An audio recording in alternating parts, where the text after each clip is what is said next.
17 minutes past 8 o'clock. Welcome to your global community conversation live on 75 W Radio, live on Ummah, connected on YouTube, on Facebook, and on Zoom. Assalamu alaikum wa rahmatullahi wa barakatuh. It's bonfire night here in the United Kingdom, so lots of fireworks going off.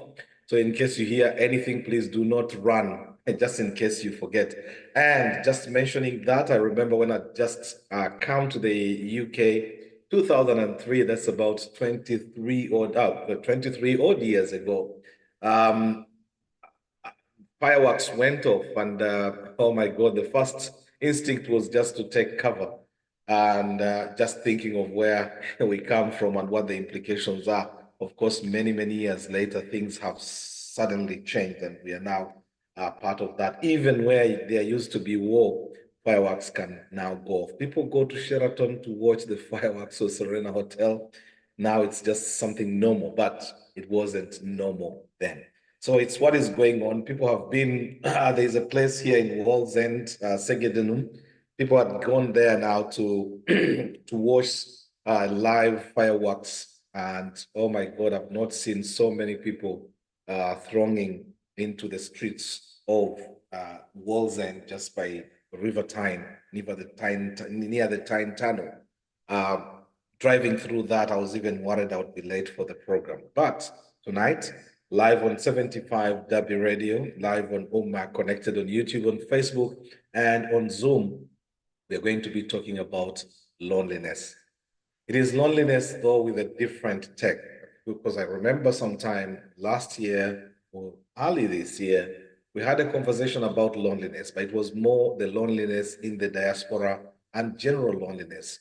Loneliness in situations where you still have someone, for example, married couples, who, because of the situations of their work or their relationship, they are still lonely despite not being alone. But that's not the conversation tonight. Tonight is looking at loneliness in old age. And this comes off the back of looking at when children start leaving the nest, when they start becoming independent and leaving you, the parents, slowly by slowly. If you have two, that means even your time is shorter. If you have 4, 5, 6, you might buy a bit of time. But consequently, with God's will, all these children will move out of home and leave just the two of you. Sometimes one of you will die early or leave early, and therefore leaving the other person now to be absolutely more lonely. There's something that happens that, especially for people who have lived together for a long time, once one dies, there is a tendency for the other to follow not long because their lives have been so much intertwined, built together in such a way that one's departure now makes it so hard for the other person to be able to continue. But there are two sides to this. The first side is many of us come into the diaspora. We work so hard. You buy land if you didn't have any land. If you had land, then you just get straight to probably improving your life by building probably a much better house, a very beautiful house. Isma, I did send you a clip, which I was hoping that we could try to play just at the point of showing the house itself, because I realize it's kind of a lengthy interview and it's not the interview we want. We want more, just the house. And probably if you can just probably scroll. Okay, yes. This is Mr. Joel Kawoya and his wife, Josephine Kawoya. This is their retirement home, and it's just hardly a mile from our own home in Bombo, in Karure. That's where exactly they are. They're in a place called Busura, which is just a wetland in between us. I went to this place. It wasn't yet built to this level. It was about 5, 6 years ago when I went there. It was, even by then standards, really fantastic. But now looking at the finished product, oh my God, it's just totally different.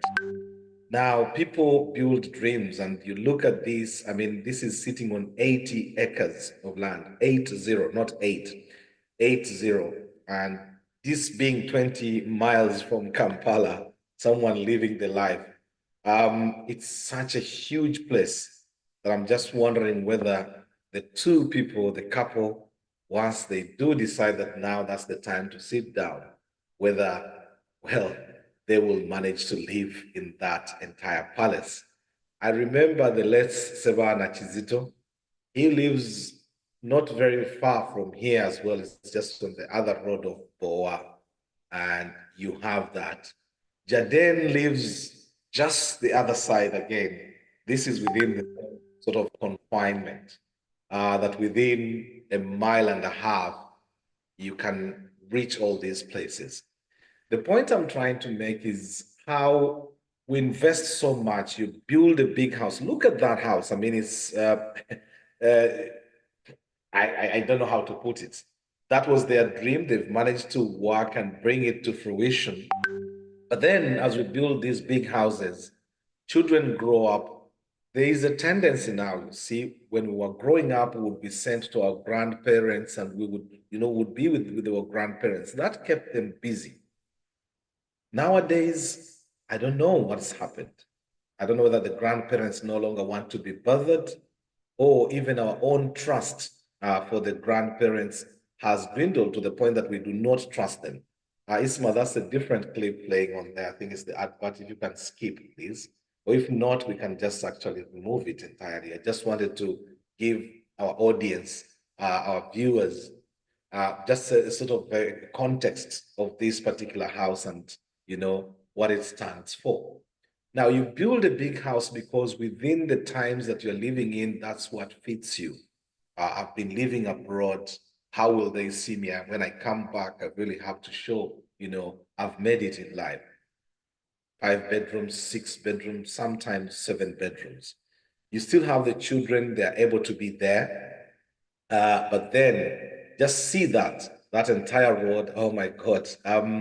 So you are in this big house, you can entertain people, you can bring in visitors, blah, blah. Everything seems to be moving all right. This couple has been celebrating 20 years of marriage, and it was an opportunity to sort of launch into their house. The kind of money that went into this, just unbelievable. And you would almost want, if you can, actually to do it. Because this life, for what it is, I mean, it's worth living when you can. But the point then comes with the Europeans, especially. Here you see people downsizing. People tend to say children have gone away. We are remaining by ourselves. We do not need that big space that we used to need. We just need, probably 3 bedrooms at the very most. 1 bedroom for children in case they came, and 1 bedroom for visitors when we get some.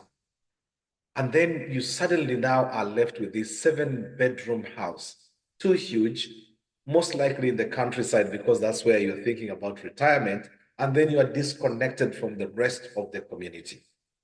It starts biting when the children, just will not have regularity in coming in.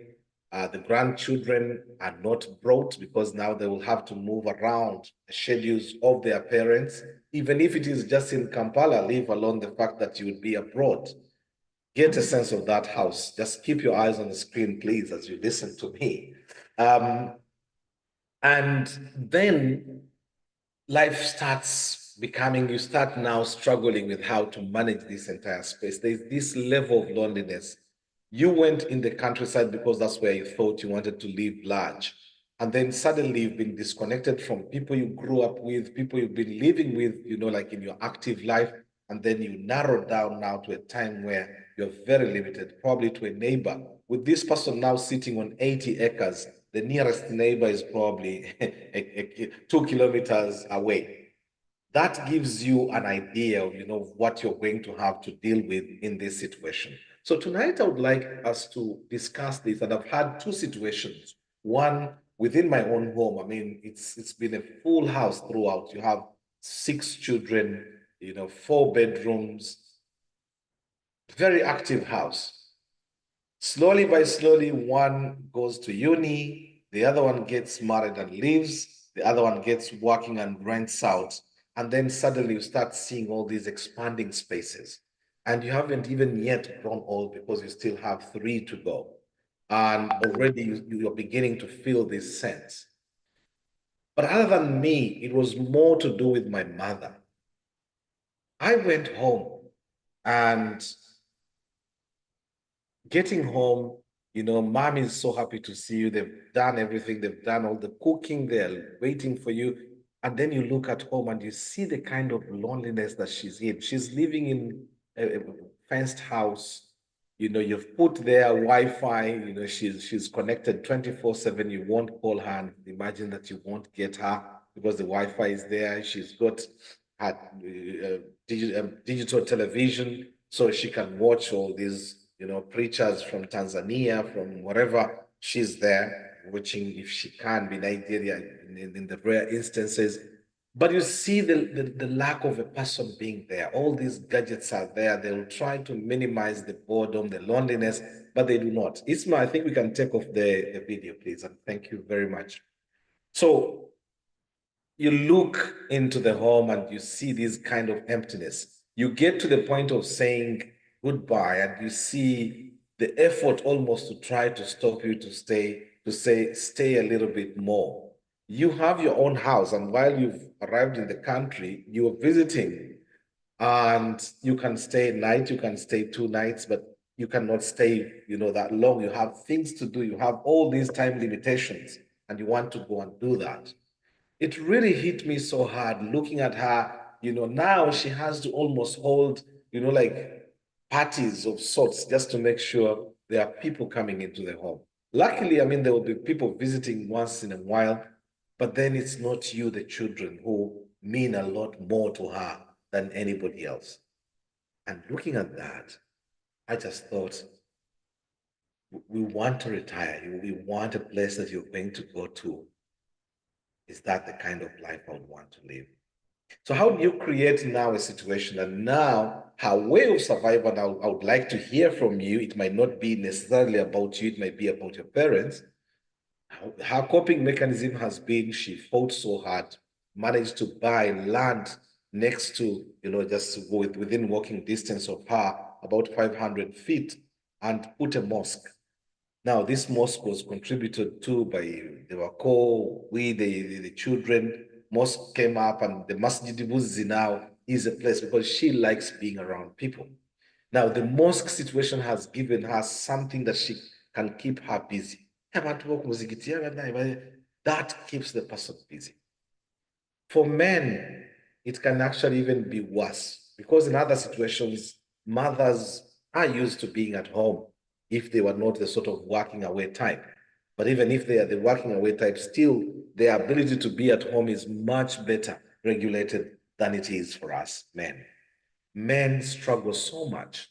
Imagine you've worked all your life and then all of a sudden you are narrowed down to this particular space where you just have to wake up, almost wear your suit and forget. Remember then that you actually retired. You're not supposed to be going anywhere. These are difficult situations, decisions that you have to be making and thinking about this early. You may think you're still young, but I think the earlier you consider and look through this, the better. So tonight, other than hearing your particular experiences of what you've seen, like my own situation as expressed, it will be about the lessons learned and probably what you're trying to do to mitigate this situation. And I will jump the gun before we even reach there to sort of say what I think for me would work. I'm thinking and I'm praying and I'm already trying to embark on a situation where at my local mosque, which is just a stone throw away from home, I would struggle so much. Get my children if I can't afford it, but I hope that in the meantime I can still afford it. Put food at the mosque every Friday.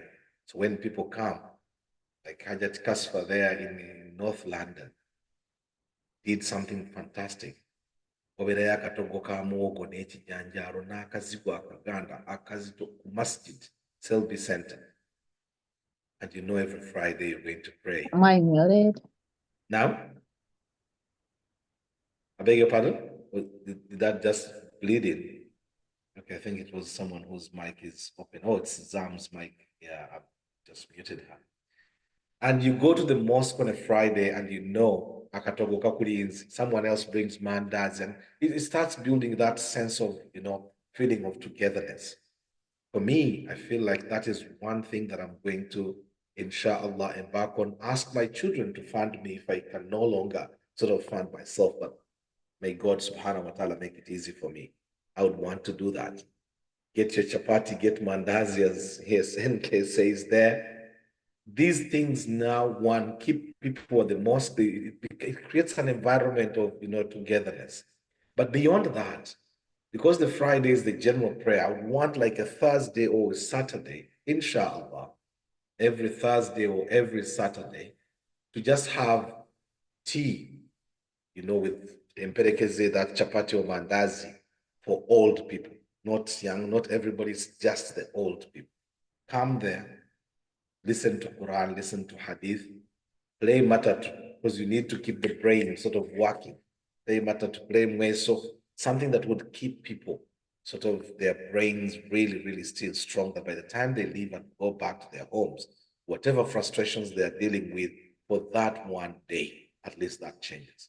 So that added to Salatul Jummah, I think that would really probably keep someone sane in a lot of ways. In Uganda, we had created something called Uganda Reading.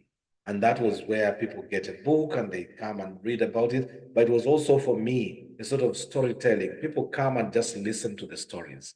So people can sit, and we've been around the world through, everybody has a story that they can tell, interesting stories. And I look at myself and see the sort of places I've been to: Africa, 36 countries out of 54, Europe, 15 countries out of 29 or 30, Latin America, 3 countries, but still very small, needs growing. North America, 2. And you imagine that in all these places, at least you've managed to gather stories, you've built up a wealth of knowledge and, the experiences that can actually constitute, and since we are not the writing type, at least the oral system should help to build this. So I would like to hear from you. It's probably something you haven't thought you need to consider, as you're still too young at 45, but maybe, just maybe, I would like you to think about it tonight. If you've just joined us, the program is Come Let's Talk with me, Kassim Kayira, 34 minutes past 8 o'clock in the United Kingdom. That would be 34 minutes past 11 o'clock in Uganda, getting very close to midnight. And I think it's 3 p.m. where Hasfa is in the United States, where they have been going through an election today, whose details I think we'll want to hear just a little bit as part of our conversation. Sarah just returned from Uganda. Before the program started, she was just narrating her ordeal with the internet connectivity and so on. And this is one other very important aspect, especially if you've lived away, you need your internet on. It might be just the sort of the difference between struggling, living wherever you are, retired, and continuing to have a sane life. So I would open the microphones to you to hear your own experiences, probably through your parents, through your own eyes. You may already be undergoing that. And it will be good just to hear how you're hoping to be able to do that. I'll start off with engineer Isa Makumbi tonight, looking especially because he's living in retirement, if not semi-retirement, and how that is playing out, considering you live in the thriving cities, been around the world, and then suddenly you are in Musawara. Assalamu alaikum wabarakatuh. Alaikum salam wa rahmatullah. Hello, How are you, sir? can you hear me? We can hear you very well, yes. Hello, We can hear you loud and clear. hello, We can hear you. We can hear you loud and hello, if you can see me, you should be able to hear. hello. Yes, Issa, we can hear you. Yeah, this is a very interesting topic. I mean, Actually, when people relocate, it is not easy as you think. It has got challenges.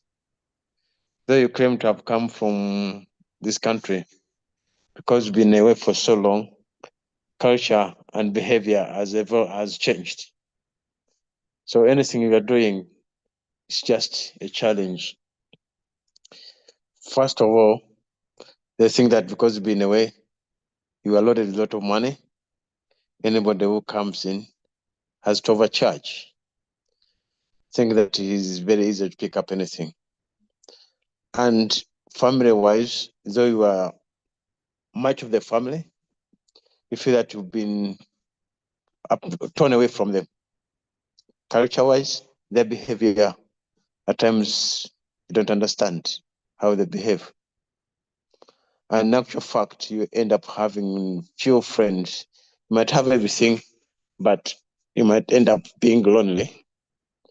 To get someone to start with is not all that easy. Yeah, when people think of coming here, you shouldn't just come. You just have to do your homework, make networking, start liaising with the locals, so get some few. Especially for me, I've been picking up much of my friends from the church, from the mosque, because I've known them somehow or I've known their parents. So it's easy to liaise and be with them. Setting up a business is one of the most difficult things in this place. When you're there, everything is done. It's ordered. But in this place, everything is done as you go. You never know what's around the corner. One would tell a lot of things. If you try, you might end up losing everything if you're lucky, if you're not lucky, if not lucky. So life's not easy as they claim. There are a lot of things, but challenges are so much. And you need to think twice to have a network. You find that most of those people started with, say in the colleges or in the schools, they are no longer your friends. However much you try to liaise with them, actually you feel that they don't want you. Especially here in this place, visiting someone that is next to impossible. The people usually go and visit to, they are those who have been living abroad. But the local ones, they try to keep their distance apart. And that's one of the most challenging things. If Why you do are, you, why do you think that is so? Why do they keep their distance? Is it because you can no longer click, you can no longer connect, or what exactly? you cannot connect to the way, the mentality of thinking. Mm. Here we are used to have an order system.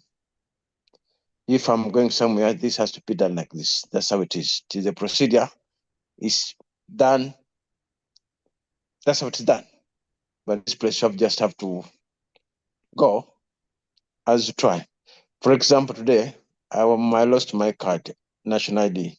Mhm. I went to NIRA to get to get my registration so that I pay money. I found a policeman with the forms because I was there at 4 o'clock. He said he's not going to give me the forms. I have to come back tomorrow and pick a form. If anybody is living in abroad, you find that is just absurd. If the form is the form, if you come before they close, you're supposed to get a form and go and fill the form. But for me to that, I have to come tomorrow at 6 in the morning to line up for the form, which I find that is more interesting. And the other thing, those are the barriers we are faced with. Okay, especially bribing someone because it was not in my culture. I don't know where to start. You feel that you feel that if I bribe, I might end up in big trouble. Mhm. So that's the culture we are living in. Bribe is part of the day. I'm not used to, oh, that's life. I feel that I have things by right, but in this place, it's not like that. So So did that make you feel alone or lonely in that sense? Like you don't have the support mechanism that you thought you would no, naturally have. because I've known that I'm alone, I become more assertive. I'll Mm. never take a no for an answer. That's my attitude. Anything they throw at me, I have to challenge it. The reason That's I'm asking that, Isa, is because tonight we are trying to narrow and concentrate on the loneliness that arises out of old age. And I'm seeing now, especially with retirement, because actually what I did probably mention in my introduction is the fact that the other option, because you either go and have to put up with all the dilemmas that you seem to be facing now, the other alternative is to remain here where your children are unavailable and you end up in a care home, which I think would even be worse, especially for a person coming from an African background. So, in that sense, when it comes to the loneliness aspect, is your wife, like, are you not in each other's faces now that you're sort of both in that restricted space for a person who has been used to sort of have a wider world? Yeah, I think that one has put us together because most of them we are together. Mhm. Wherever I go, we are together. And That's how. what do you do? What do you do to sort of while away time? Because I'm trying to see No, how. I've gone into farming, Right. and farming I'm having a B&B as well. So that's how I usually spend all my time. I feel that I'm more closer to my workers than my friends Yeah. because when I go to the farm, I spend much of the time with workers, and I feel that Every day. I'm Yeah. very happy. I get satisfaction. Mhm. Whereas, like I've been to London, I was there for almost a month. I feel that it was just the life was unbearable. Loneliness, this thing that I usually advise those who are going to retire over there, it becomes very difficult. I had my friends I used to work with at the council. Most of them have gone. I went that place. Even getting it was next to impossible. It was more that I've been cut off. I Yeah. spent much of my time over there. As soon as you clock out, you are shut out You're and you are forgotten. alone. You're forgotten. Yes. So that's the thing that really bothers me. Should I come there? The life is unbearable. Loneliness is too much. I went to had a friend of mine, his son died. I went for the burial. What I saw was really surprised me. People feel that they are just so lonely. I would rather prefer to be here. When you are here, you can get friends. They are never there. Much of our friends have disappeared or they don't want to know because we've been away. That's how I find it. It is no win situation, but you just have to know how to play it. But I feel that if you're here, you can get it. You take time to get new friends, but to live a better and happy life than being sent into old people's home. I used to work in the local authority and I was working in the housing. What I saw there, how people they are lonely there, I wouldn't advise anybody to just go in those homes. If you're lucky, if you have sent you home to stay there for a year, you'll be very lucky. Loneliness and the behavior, how they treat you, will knock you off. So it's just have the mixture whereby you spend some 3 months here, come, go to London for some time, you move around. That's the only way you can have a better life. That's me locked out. I was just about to say we will definitely come back to you as part of the conversation. Let's allow more people to come in. I think you've introduced us very well into these difficult realities that you have to put up with um, as a person who is getting into that retirement area. But Issa, I think, has done something very clever, and that is practical, putting an Airbnb at his home, which allows now visitors sort of, keep coming and going. And therefore, actually, Issa, let me just get this off you before I let you go, before I widen the conversation out. The question is, how often do you get people coming in to book into your Airbnb? What's the kind of frequency? Before this new regulation whereby went against the LGBT, Mhm. business was booming up. I used to get at least 2 people every week, minimum. Mhm. But because of the government regulations, life has become really hard. Getting foreigners coming in is just a very big problem. Most of those people in the hotel business, they have faced the same situation. Visitors, they are very few. And those who come in, they are sent to government institutes. So I feel that coming Christmas, end of the year, there'll be a lot of business. So before it used to be an average whereby you used to get at least 2 or 3 people a day a week. But now it's just, we say, season, depends on season. Come Independence, you get some few coming in. When it come to Christmas, Easter, you get some few. But the thing is, if I had a government, if I had a loan, I would have been bankrupt because I don't have any loans I can manage. Those who had loans, they really have a lot of problems. And with your Airbnb, how does it work? Do you actually do? You provide other than the accommodation, there is food as well, or did you do? I've got a function restaurant. Now I've got a restaurant. Oh, you put a restaurant there. Yeah. Right. So it's no longer bed and breakfast. If you come in, you can have everything. So those who are planning to come to Uganda, come Christmas, can pop in. That's the reason I wanted to plug that, because I have been, and my mother loved the swimming pool. She just wanted to be by the swimming pool for most of the time. Very, very late. I told her to come in, and she doesn't come in. She'll be free. You've judged that was a promise. Yes, I'll go in at Namulanda sometime. Yes. Yeah. Oh no, you should. You should, please. You should make sure. All right, Isa. Well, listeners or viewers, now, if you are in Uganda, it's just in Busabara, off that Munyonyo highway, that express Munyonyo, just the road to Busabara, just after the Kazi, the scouts place there. It's actually next door to the neighbors. The neighbors. Just neighbors there. Very nice, quiet place, well laid out, done by an engineer himself, and therefore it's a place I would recommend, maybe just to go for a quiet day out, or even a weekend. This is how we need to support each other. But actually, having a place like that, I think sitting on your own, property means you can have the frequency of people, and these people that come in, if you can get to converse with them, you cook for them, that keeps you busy. So while you're retired, it doesn't feel like, like retirement or that full boredom. Let's pray that the numbers can pick up, inshallah, and therefore be able to make business much better than it has been. And may Allah subhanahu wa ta'ala bring better risk now that the LGBT stuff went. Alhamdulillah, that's not where our risk should come from. Allah is the owner of risk. Thank you very much, Isa Makumbi. I'll move on to Ajat Safina. Come to you because, well, you're still very active in work.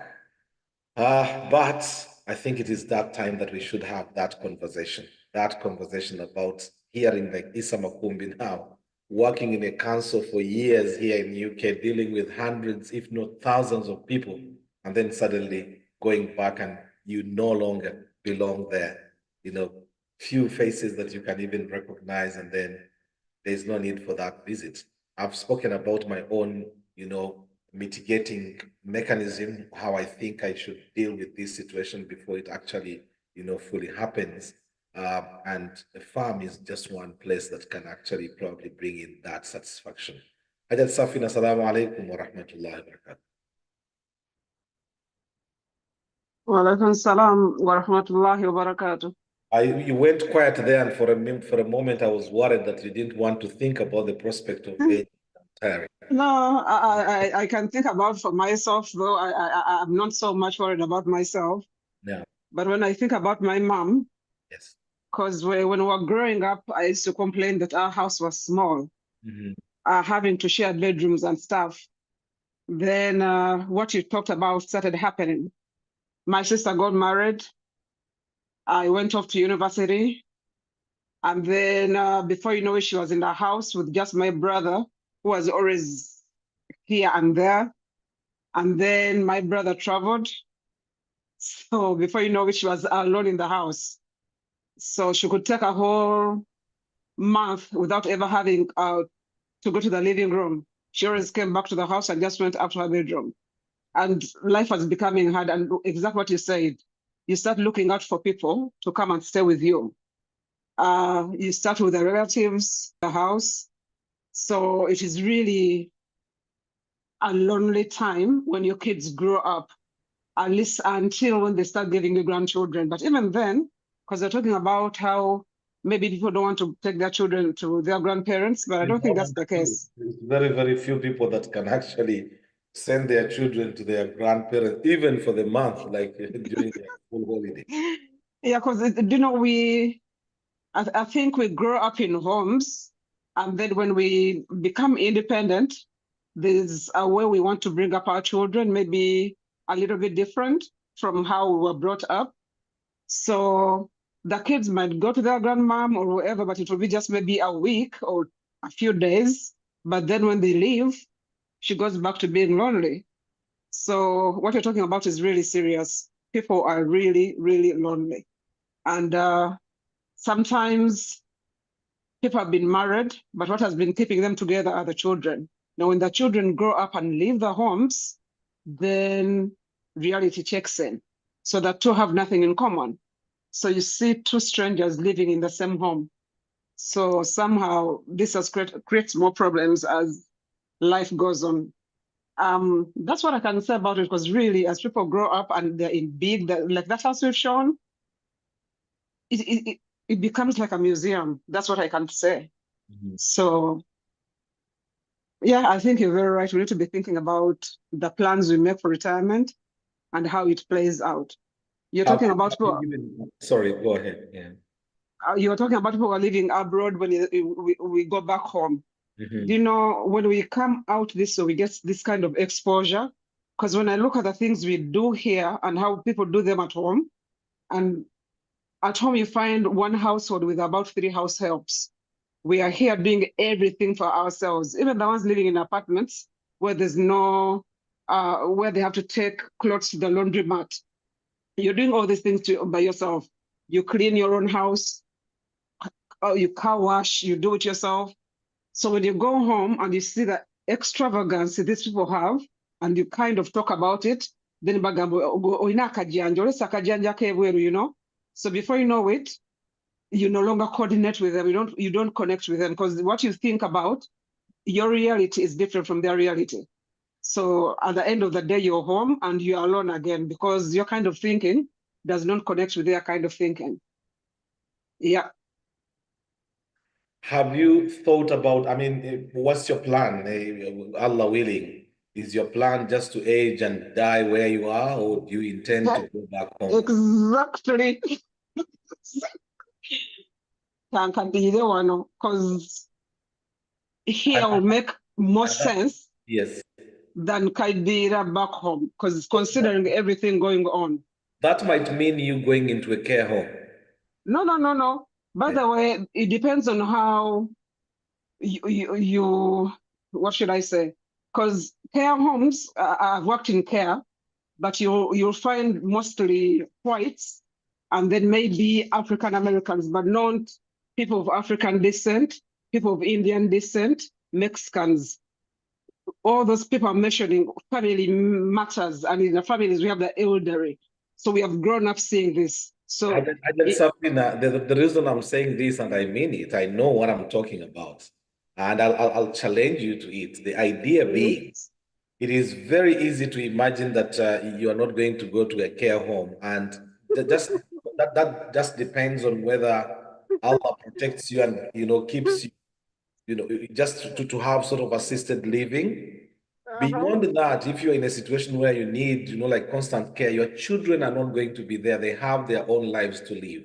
And this is the dilemma. And that's why I was saying many of us are wanting to go back home, not probably as it would have been the sort of the last resolution that you want. I personally, alhamdulillah, I pray to Allah subhanahu wa ta'ala to make it easy for me to go back home, die respectfully at home. Die respectfully from home. I don't want to die from here. Bi'idhnillahi azza wa jalla, and I pray so hard for that. But you realize that you may decide to remain here where you're going to have medical care, medical attention, blah blah. But you get to a time where even if it was not just about medical care, just continuing to live, you get to a point where you need support. Your children are living their own lives. The pressures of life as you know them, because while we might blame, but you understand the kind of pressures that people have to contend with. And therefore, your children might be trying to raise their own families and therefore not be there for you. That complicates things. So, Dr. Shekeke, have you thought through that? Yes. yeah, let me, I don't know about other people, but this is something I've seen at home. Right. Because the way you think People here are busy. Is the same thing happening today. In fact, private businesses are opening up in Uganda in the care line, whereby you have people we call the bedside services. And I've seen this. My granddad was sick for some time, and then he was discharged from hospital when they're thinking he's going to die anyway. And then all my uncles and aunties had to be working to make the money to look after him. So at the end of the day, some company was contracted to give us stuff that was coming in at different times to look after him. So this is happening already as well. Because honestly speaking, you want to go back home because what you think people look after you. And this something we're talking about of being lonely is going to happen. Your relatives won't be there to look after you. So you're going to have to hire people. At least right now, some people have looked through it and creating companies that are professionals who are doing it. So whether you're here or the other end, you're still going to end up needing care in one way or another. So how are you thinking about dealing with your loneliness, the upcoming loneliness? Because it is there. Whether we like it or not, it is. So this is why they tell us that as we grow, we need to start engaging in activities that make us become fulfilled. You've talked about your mom being more engaged in the masjid.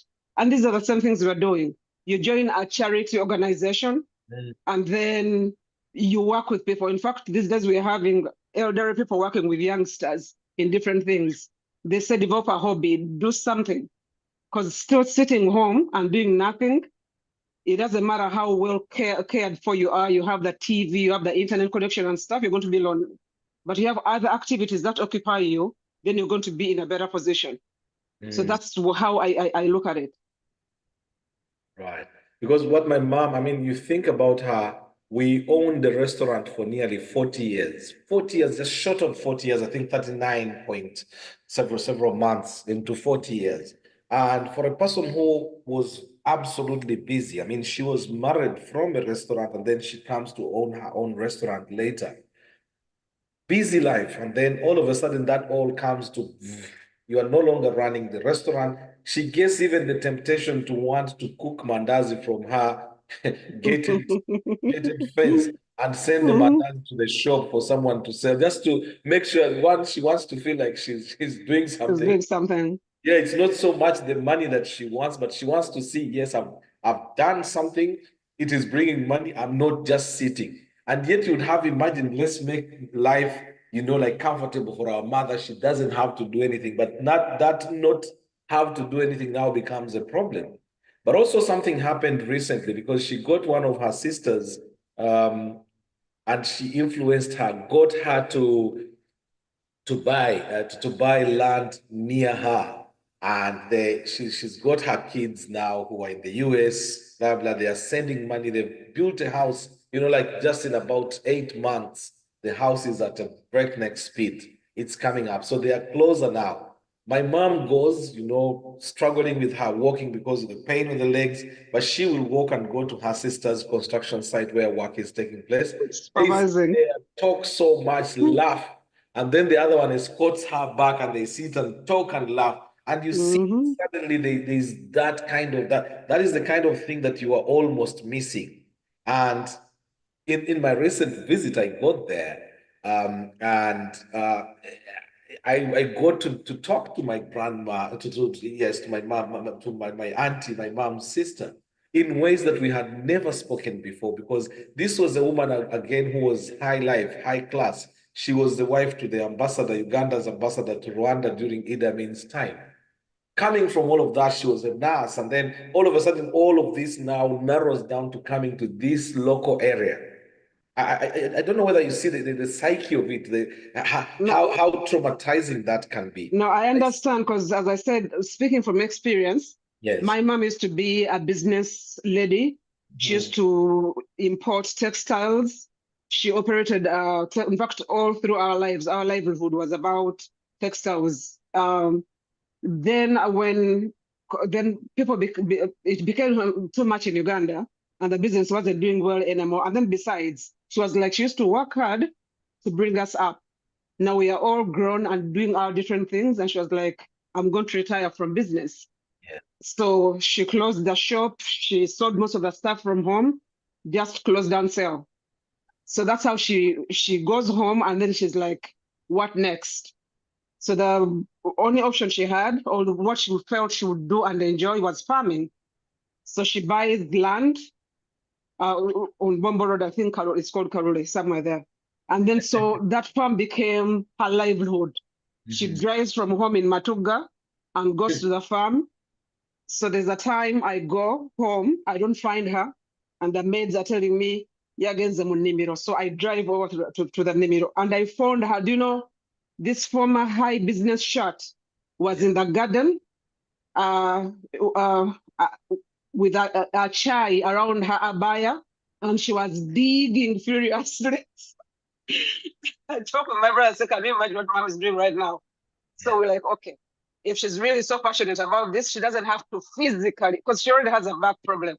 But then because she wanted to feel engaged, she was going to the garden and actually gardening. Yes. So we ended up putting up a house and then hiring some farm hands who do most of the digging, and then she goes and digs by but at least she still goes there and she feels she's engaged. No, So what you're talking about, I've seen it. That has a psychological satisfying effect to it. The fact Yeah. that you still feel like you are engaged, you are in Yeah. people are doing stuff that you have mentioned. Yeah, so that's occupying and feeling, making her feel like, yeah, she's doing something instead of sitting home. So, which now puts me again to the question that I've asked you. That now that we've gone around so much, we're coming back to that question. How have you planned your own retirement to avoid that loneliness? As I said, loneliness is going to be a fact of life as long as, mashallah, Allah gives you the life. So this is why my plan is develop new hobbies, engage more in my deen, have a relationship with my masjid, engaging in charity. So my thing in my heart is charity. As long as I know I'm having people I'm working with, the organizations I'm working with to help people, that will keep me going. So that's my plan, Shay. Inshallah. May Allah make Inshallah. work. And Narun Gujari, I've seen your message. You are at work, unable to speak. Thank you very much to know that you are in the background, sort of listening into the conversation. Bwana Jaden, I come to you. Yes, this is 4 minutes past 9 o'clock here in UK. GMT. It's already so dark. Winter, that's what it does. How are you, Bwana Jaden? Oh, I just sort of muted you after you unmuted yourself. Please go ahead and unmute yourself. Assalamu alaikum wa rahmatullahi wa barakatuh. Wa alaikum salam wa rahmatullahi wa barakatuh. How are you? Alhamdulillah, how are you? Alhamdulillah, I'm good. I've been listening to the two previous speakers, Hajat and Sheikh Makumbi. There's benefits to both of their arguments, but I think I'll buy more into Sheikh Makumbi's because they were brought up in that culture where we are people oriented and we love to have people around us. Even if it is somebody who is not your relative, as long as they're within you, you can engage in some meaningful conversation. Now, I remember when I was young, my parents and my grandparents would take us around different homes, and we're quite happy sharing the bedroom, sharing the food, eating on one casinia, playing childhood games, and everybody became like a relative, but it was a meaningful kind of relationship. Your auntie, what you used to call shangazi, was your real shangazi. Mujomba or uncle was your real mujomba. Your grandmother was your real grandmother. So that relationship was quite thick. But now, when somebody calls another person an auntie, you don't know whether there's that relationship, and it's not. You wouldn't feel comfortable to take your child or to go into that auntie's, in brackets, home and spend 2-3 days, let alone 2-3 hours comfortably, especially here in Europe. So our relationships have become so diluted, more commercialized, and more to show off what we've got. And that is our undoing. But where Makumbi is coming from, engaging in, however small, a little agricultural enterprise, even if it's a few chicken. You've seen our project there. A few hundred chickens, you can put bringanya, you can put things which you can engage in even in old age. You don't have to physically be tilling the hoe or fetching buckets of water, but some activity to keep you going. And you can actually bring people into your homestead by providing free comforts, free food once or twice a month. You bring people down to the home, and your intention is not to show off the food that you've got, but to bring that humanity into your home and to converse with people, to speak with the sharing stories from with different people. The local people will want to hear about Europe, and you want to tell them, and you want to know about the little scandals that are going on in the village. So that kind of thing will get people going.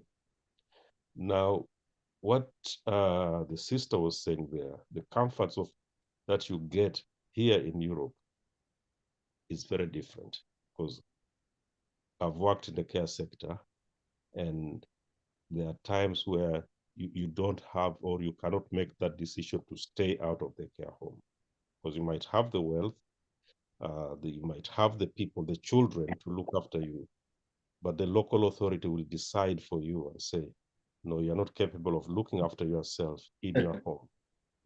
Your children might be willing to do that, but they don't have the capacity in addition to what they have to do for themselves, because they have got their own lives. And the local authority will not want to deprive them of their own life, their own development. So you'll be forced to go into the care home. And believe you me, life in the care home can be both miserable and fulfilling, depending on where you sit. But it's very miserable in that a routine is forced into you. You are waking up at 5 a.m. for a quick shower, if they call that a shower. You have given a quick breakfast and then shoved into the living room for conversation with other elderly people and to watch TV. And before you know it, half of them or 3/4 of them are already dozing, and it's just 9 a.m. So what kind of life is that? And then an hour later on, they bring for you kachai, which you've got no say in it. With some biscuits. With some biscuit. When Yes. they say, give me 2 sugars, they're going to put 4 spoonfuls of sugar, something like that. So you've got no control of what is happening. They're looking after you for money. They are being paid to do that job. How they do it depends on the attitude of the person who is looking after you. Now, to come back to what have I planned, and my plan is similar to yours. I'm not staying. I'm going. Even tomorrow, if I had the capacity, I would say, no, let's go back home. Inshallah. Now, inshallah. One mistake, which I don't know whether it's a mistake or, but this is Nalongo's doing. We've been to our house, which is single story, but now in her wisdom, which I agree with, we have decided to put a one flat, a Kalina, Yes. a Kagorofa there. Now, I'm looking at us, and this is saying, oh, our bedrooms and our comforts will be at the top there. Yes. Self-contained and so on, and people come up there by invitation only. But I'm looking at my life now. I've got just one flight of stairs, and I can hardly go up and down 3 times.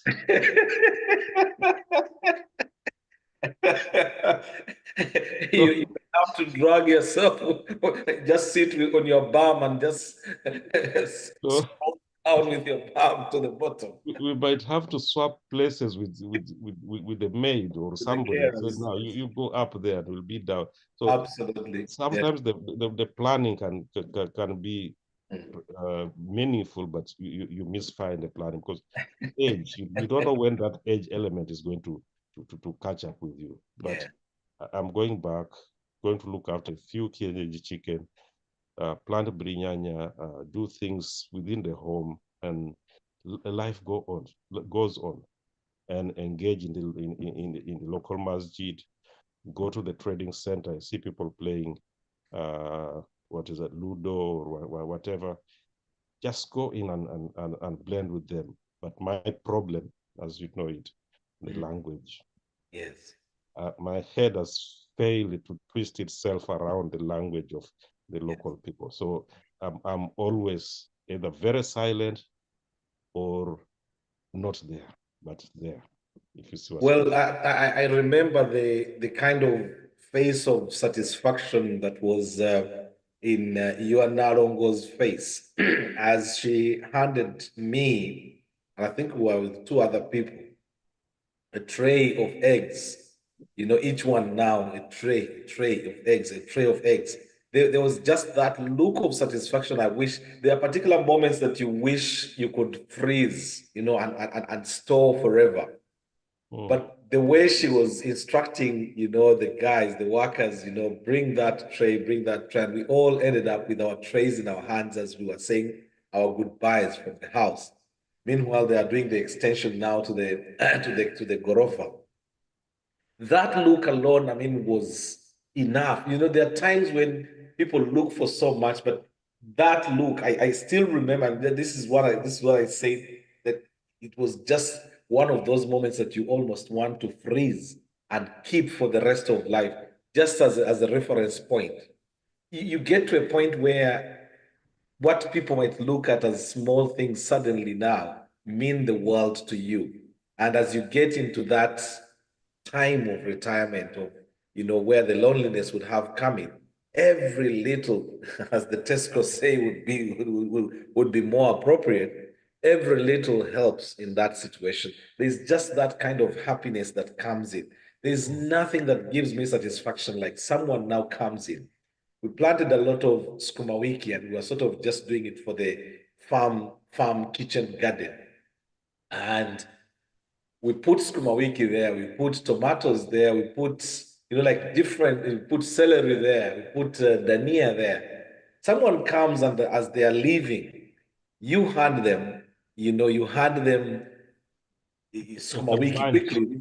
You know, the guy just will come. Yeah, the Muhammad will be quick. He just goes, gathers the sukuma wiki very quickly, loads, washes it nicely, puts it in the bag, and then the person is leaving, and they've not just visited. They are going away with something, and just that satisfaction. This is pre-retirement, and you're already feeling that. So I imagine at a time where you would have even felt the loneliness, suddenly that becomes actually, you know, a place that you can fall back to. Everyone, I think, has things that work for them, but from a psychological point of view, for me, that would actually, you know, like be everything that I would want, at least in that sort of context. I think you're quite right there. Our culture is based on giving and receiving at will, and our hands are open. Allah has blessed the African people with open hands until commerce came in. But I remember when I was in studying in my first primary school somewhere in Karamoja, and I would see the Karamojong sharing. They've got what they call a taba. It's ground tobacco, like snuff. Yeah. Yes. So they craft the container out of the tips of a cow horn, and they put the tobacco in there. Yes. So when a group of people meet and somebody has the urge to snuff, even if he's got his own pouch on his side, he will ask the other, can I taste your tobacco? And the tobacco will go around, and it's just a pinch of everyone, and they will be praising themselves and asking, who is the one who made this for you, and how did you make it? So the conversation stems out from just giving that little pinch of tobacco. So you can imagine somebody has come to talk to you and you've given him that bunch of sukuma wiki, or you've given him a small basket of eggplants, or like a tray of eggs. That's going to mean a lot to that person, and they'll go away singing your praises, and you'll feel that satisfaction of having given something away without somebody begging for it. Because the last thing I want is to see somebody begging when I've got plenty, which probably is going to rot in the shamble. So that's the kind of attitude which gives people pleasure, and which really makes me want to go back and again refit into that. What I know I've taken 20 or so years away from that kind of commitment. It will not be hard because I have the memories, and I would love to go back and re-engage in that kind of society. Here, I don't know my neighbors, the left neighbor, the right neighbor, the one opposite. I just see them and it's hello, hello, and that is it. What kind of life is that? And this is when I can still go out and walk. Now, if I'm bedridden, or if I can't go out except once in the summer, then it becomes really a lonely place to be. Yeah. Wow, thank you very much, Jaden. Isma, I'm going to disturb you. Please check your WhatsApp. I've sent a couple of clips, see how they can be downloaded, because I'd just like for us just to take a look at that whenever they are ready, but that won't stop us from continuing with the conversation at 18 minutes past 9 o'clock. I've sent you those clips. Please have a look at them. I think there's some of them are just still downloading. Just play them in the order that they are. They have come to you, or as they download. And I'll explain, I think, once we get them, because I might explain and then probably they don't load up for some reason or the other. But just to sort of get a feel. Jaden, I've already got a feeling of, I see where you are in terms of your retirement planning journey. And that gives us a feel. I hope Allah subhanahu wa ta'ala gives us the means to be able to see to that. I can see UMC Netherlands has just joined us. Oh, good people, just to let you know, I was in the Netherlands from Friday, Saturday, Sunday, left yesterday morning. I've gone there for their first Quran competition. They've held their first Quran competition in the Netherlands, the Uganda Muslim community there. And they've launched their association as well, doing great work. I mean, you can see it's work in progress, but they already have somewhere that they are starting from. So happy to see UMC Netherlands joining us in the conversation tonight. Hajat Sarah, I come to you. Assalamu alaikum wa rahmatullahi wa barakatuh. Hello, Hajat Sarah. I hope you're not you're not tired. I was saying salam. I didn't know I was still muted. Oh, Assalamu alaikum wa barakatuh. wa rahmatullahi wa barakatuh. Yeah. Sheikh KK, this is quite interesting, and there are many different perspectives of looking at this old age retirement thing, whether to be in the UK or whether to be in the UK or whether to be in Uganda. Mm-hmm. If I look at how my dad was in his old age, I think he did die a happy man. There are a few things would have done better, but overall, I think he was quite happy. One of the things that made his end of life much happier was he had family around him. When Daddy married his last wife, was much younger than me. I was quite upset. Mm-hmm. I didn't understand that. I was like, well, how could he marry someone who's even younger than me?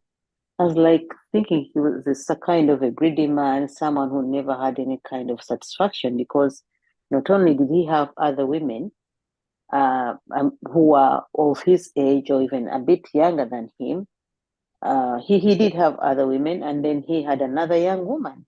Mm-hmm. But it made sense when he became poorly, when he needed help, because the other women were also as old as he was, and much as they were previously were not as old as he was, they must have been in their 70s when he's in his 80s. Mm-hmm. But this one, who was in her 40s, managed to look after him so well.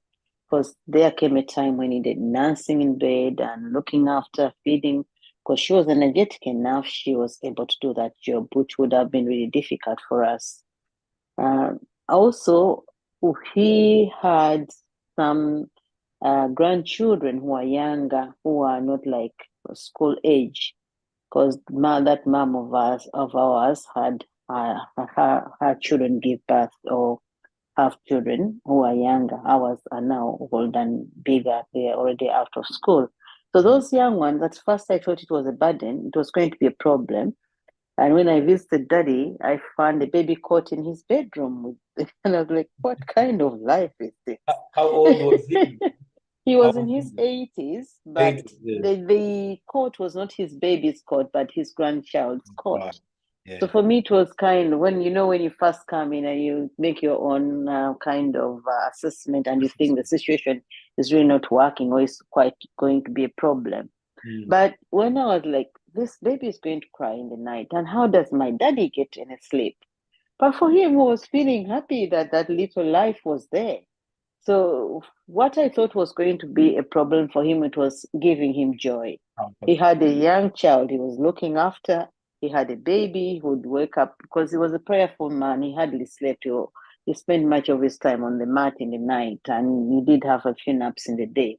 So nighttime, would wake up his wife and say, oh, the baby needs changing. Or he had a job to do. Mentally, it was satisfying and kept him busy.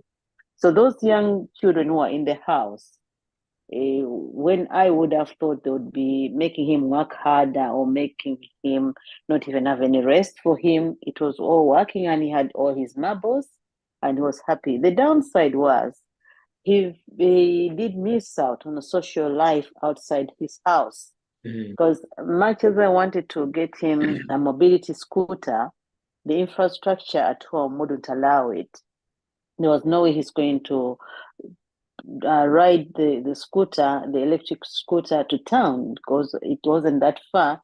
It was like maybe half a mile to the main town where he would have sat down, maybe do like a saying or chat with men and young. He was someone who used to have conversations with young people, youth, not really very young, but that kind of age group. The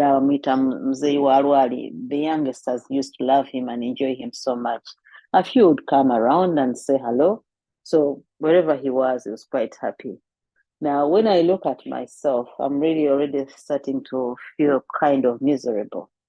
I went home and the first week was quite busy when I went on my holiday because I had a few people to offer condolences, visit some sick. The first week was completely busy. And then the second week slowed down. Then I had to call out a few friends, take them for lunch. And we went, but every time I came back home, it felt so lonely and empty. And I had to ask my sister to leave her own house and come with one of her sons to come and live with me because I couldn't live in my house on my own. I was even fearful because this is a place I go to visit. And because I brought all my children here, now home is empty. They used to drive me, they would come and stay with me for all my holiday. Now I'm in the house on my own. It's a 3-bedroom house. It's 4-bedroom house, also adding on to mine. And it felt so large. It had never felt like that ever before. And I am like, then I sat and I was like, oh, this is going to be my new life. I was jubilating that all my children are in the UK. Now I'm back home and I'm on my own. I have to find people to live with.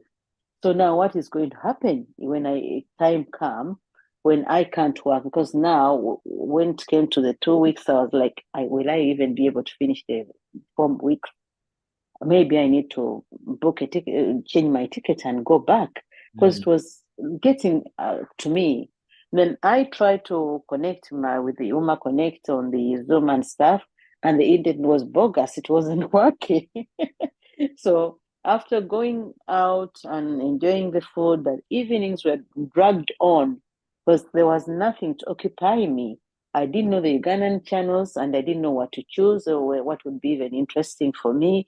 So it was a bit disturbing and it did take a bit of joy out of my holiday. So when you talk about old age, and that's when it becomes even much harder. Here I was mobile and I could take myself everywhere I wanted. Not that I can drive, because when you drive in the UK, it's different from driving in Uganda. In Uganda, I have to make sure I have got a driver because the craziness of the way they drive is something I need to get used to. I really don't feel I have the confidence to drive with the borders and the way people drive, tailgate you, the way they go on, it's really, really, really difficult. I don't even know what words to use to explain the kind of driving. I know you know, but for me, I find it strange having driven in UK where we have rules and we follow the law, we have patience, we respect each other. It's not happening in Uganda. So then I'm like, when I get old, my mobility might deteriorate. I may not be able to go around like I am doing now. Then when I look at my family, there is that gap between us and them. Because it's not every day that you'll be on the phone calling someone because of the work. You have to be in work. And whenever you do, every time it becomes, the distance becomes larger and larger and larger. Yeah, the time of connecting. And even the nieces and the cousins, they don't know us anymore. Yeah, you are an auntie, but you are not so close to those children. You don't even know what to say to them. You try and smile as much as you can, but you cannot hold a conversation. You don't even know what to talk about. So now you're grown old and you're there. Who is going to look after you? The friends you have will be your age mates. And they'll be also having their own dilemmas somewhere. They'll be somewhere being looked after. So for me, it's quite a tricky one. So I'm asking myself, because previously it was a sure deal that I'll be in Uganda. Now I don't know whether Uganda is for me anymore. And when I look here, I don't even know whether UK is for me either. So I'm confused, totally confused. You don't end up in Switzerland at the other clinic. The other one is trying to finish it off quickly. Where people try to take the shortcuts in life. Yes, to go very quickly. What I do, probably I have that Switzerland plan, but in a different way by asking Allah not to get me to that age. For me, I'm praying that He takes me before I get to a point where I need people's help. I don't want to get to that, but it can happen that Allah may say, no, much as you're asking for that, this is my plan and this is what is going to happen to you. Sarah, there's a whole dua for that, and the dua is very simple. Please memorize it. I hope you might know it, but I'll repeat it for those who might not. The Prophet ﷺ used to ask Allah, Allahumma inni a'udhu bika min su'il kibar. That is very simple dua. Allahumma inni a'udhu bika min su'il kibar. Oh God, I seek your protection and help against the trials and tribulations of old age. So basically, old age, that comes with the illness, that comes with the weakness, all of that actually falls into that. And that's the beauty with Arabic. Sometimes one word just encompasses a lot of other things. So it is Allahumma inni a'udhu bika min su'il kibar.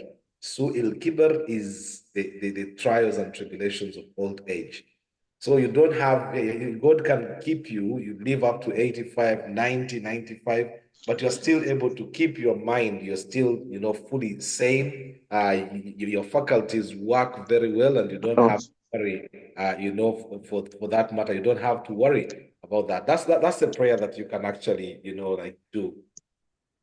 So I didn't know the Arabic bit, so I was just doing it in my own local language, in my own way. Allah knows all the languages, but I mean, if it is in prayer, because if in prayer, you wouldn't be able to speak the Ruganda.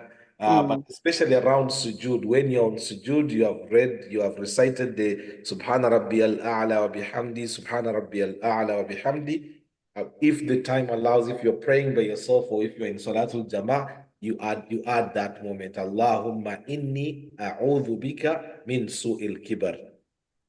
Allahumma inni a'udhu bika min su'il kibar. I'll try to put that in the chat so that probably. Now we have to play this again and we'll be able to learn it. All right, yeah. So the more I think you practice it, the more it will make sense. Issa Makumbi's hand is up. I think probably he wants to say something to what you are saying. Before Issa Makumbi says something, I would like to summarize so I leave you with other I didn't people. want you to go. I was thinking that probably Okay, then. but finish so that you don't lose your track of your. No, what I was trying to say, all said and done, I really think if everything was working well, Uganda would be the best place to be. So what we need to do is to work on our relationships back home and try and go home as much often as possible, because the more we stay here, the more distance we create amongst our relatives back home. And that means, or even our friends. So it will be really very difficult for us to connect. So as you get to the retirement age, you really have to, because actually it does happen when you get into pension if you're not self-employed. But if you're self-employed, what you could do is try and go home as often as possible so that you try and bridge those gaps, get involved with the local communities, find activities like you can do that can keep you going. Because like I said, my dad died a happy man because he knew no other place but Uganda. So he had connection. He had people he loved, and he had the young family that was around him. For men, you have a choice to marry young women who will make you happy. For us women, we don't have that choice. So when Hajj goes, you're on your own, and all you can rely on is your children and the grandchildren if they're there to help. Because the mothers often now leave the Hajis alone, and you go to live with to your son whose wife has given birth. You go for Muga and you stay there for 3 months, and Haji has been left back in the village. That's your fallback. It happens a lot. I know like endless cases where grandmothers have gone into their children's homes where fathers cannot find the same comfort. Men will want a little bit of a different, sort of setup, which tends to come in. So mothers, while the men can run to getting that younger wife, the mothers oftentimes will go to their children. But that depends now. It may be that the children you want to visit are in Europe and you're already in Africa, which would have now, other complications surrounding it. Isa Makumbi, I don't know if you had a question or a point. Just respond to some of the issue that has been put out by the members. Yes. If there are two places, if you are to retire, sincere speaking, retiring home will be easier and safer. First of all, it's cheaper compared to Europe. There are a lot of things that you can do. Don't think that you are going to relatives, those are gone. And much of them, when they come near you, they're after something else. So if you come here, start your own community, you meet people around, try to go out. When you go out, it's easy to get friends here if you're really serious. You get some people who have got the same feelings and behavior. I've seen most of those people when I go to the mall. I've seen some of those who have been abroad. When you talk to them, they are more friendly and become your friends. So, but if you're in Europe, getting friends when you retire is very difficult. You talk to someone who say that you are either up to no good, and then you will first ring the police that someone is either stalking me, and might end up in some problem. And when you come here, get something to do. You can have, if I've got some money, buy a piece of land, you do some small thing like rearing chicken and the rest that will keep you busy, or doing some small farming. That activity will keep you busy. But in Europe, as soon as you retire, I've got nothing to do other than going to the gym or to the leisure center, which is becoming very expensive. When I was there, I couldn't imagine how London has become very expensive. And I don't know how people are living in that place. Those who've retired, the pension is just to keep you afloat. But the money you get, the pension you get over there, if you come here, you live a better life. What advice I'll tell you, if you are coming back, build a house. It will take you some time. If you've got a house and a car, you can manage. and don't try to keep yourself. For me, at times when I'm bored, I go to the streets. By the time I finish, halfway I've got someone to talk to, and we spend at least half an hour exchanging something to a stranger. You talk to them. But in Europe, you can't talk to stranger. Either you say that you're either mad or you're up to no good. Then you might end up in a very big problem. But yeah, life it's at the beginning, it's not bearable, but as soon as you go on low profile, you find your feet and then you have a better life. I think if you think that you are going back to your family, relatives, they've got their own business and they're not ready to help because culture has changed. That's how I find it out. Thank you very much, Issa Makumbi. Well, very valid points. But today, by coincidence, Hasfa, I hope you are there because I would like to come to you next. Today, I was having a conversation with a friend, and something really, really interesting happened. The friend had just returned from Uganda. We met in Amsterdam as we were flying back. So we were both in transit. We were taking a flight to a different location. I was coming to Newcastle. And while there, we start having a sort of a quick conversation. I'm sort of saying, about plans, going home and so on. Now, this lady bought land in a very strategic place way back when she had just arrived. When you've just arrived and your morale is still very high. This lady buys land, builds a nice house, very, very nice house, with the boys' quarters, in a fence, just short of an acre. It's quite spacious for the location, like in Kampala. Because of when she bought it, it was, it's a hot cake now, given the developments that have happened around it. Now, because she was still here, papers still not out, waiting up on papers, what she had done, she invited her mom, whom she had not grown up with, but it's mom. So she was born and sent to grandparents and went to live there. Ah, that's fantastic, Isma. Thank you very much. I'll come to that very shortly because this is the kind of life I think we should be living.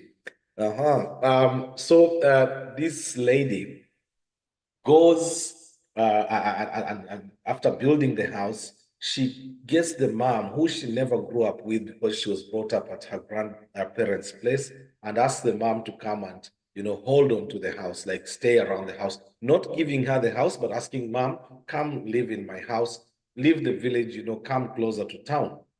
Mom comes in here, and her mom does something very interesting. She sells her other house where she used to live, like her home. She sells it immediately because now she's going to live in her daughter's house, which has not been given to her. She's just been asked to sort of come and be closer, be in the city. Sells off the other house. Whatever happens to the money, Allahu A'lam. Now starts bringing in her children who are, like from a different father, but they start coming to live with her. Now, every one of them who has like given birth and they've had issues in their marriages, they just bring children and dump them there. Now, this person who built a house that was supposed to be her place gets papers later, and then she starts frequenting, like going back home.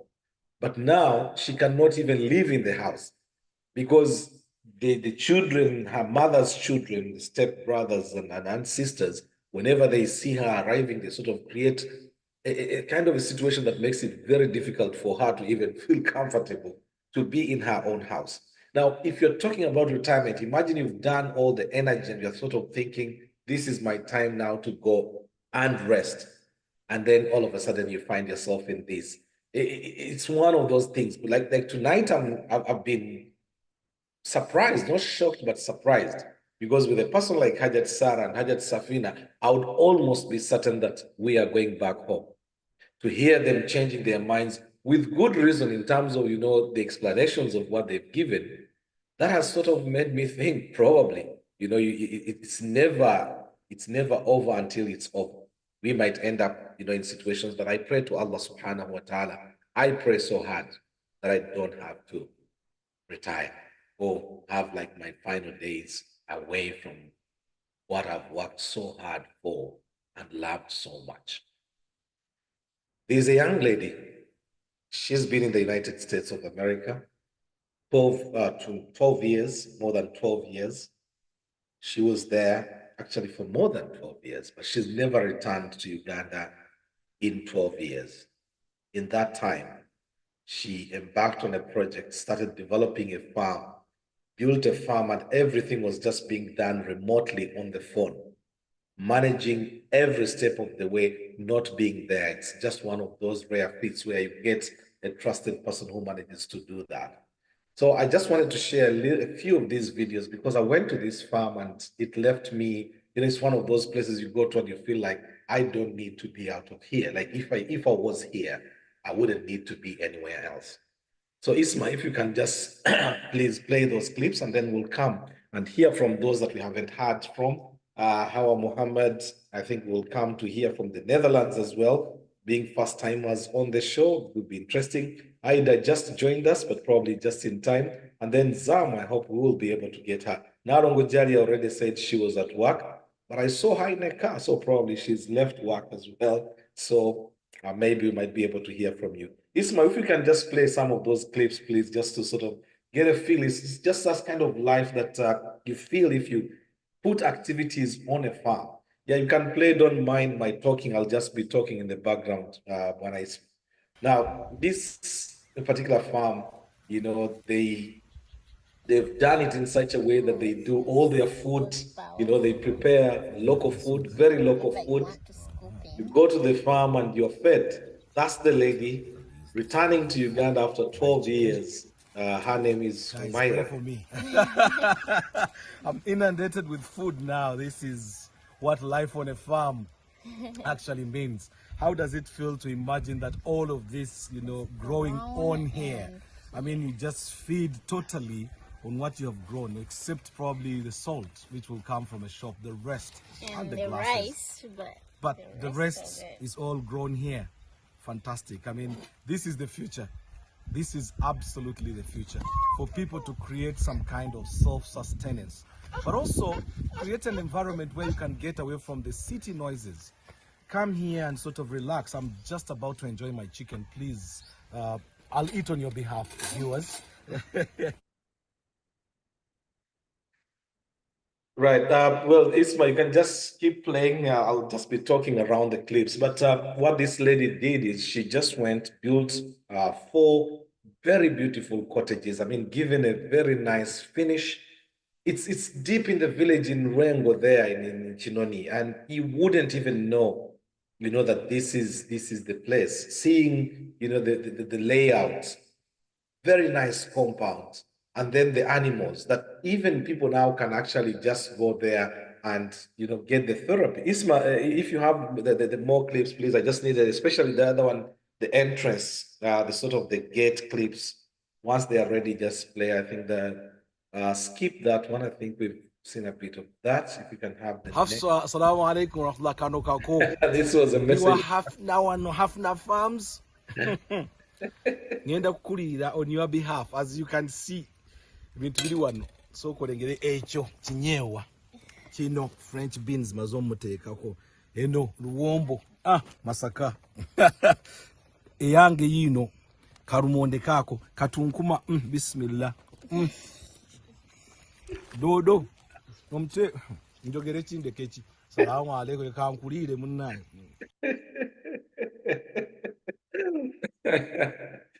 Yeah. So what they've done is, there are like activities on the farm. You can just get there. It's not a very big place, but the manner in which the management around it has been done, it is so beautiful that it's all encompassing. You can get there and just, sort of bury yourself into that. They've done like where instead of having flowers, you see sugarcane. So you have a flower here, and then you have sugarcane on the other hand. Everything is being sort of thought out very carefully. The chicken is there. Yeah, Hawa, I'm sorry, Kusariza. Now, see the drive to the farm now. That's sort of the gate getting into the farm. Again, sort of done very nicely. It's like 2 miles from the main, from the tarmac, 2 miles in. But it's such that, now you see those cottages, the way they have been built very nicely. Again, so like bookings can be done online. You book online, you go there, like totally, cut off from the world, from the noises, from all the nonsense.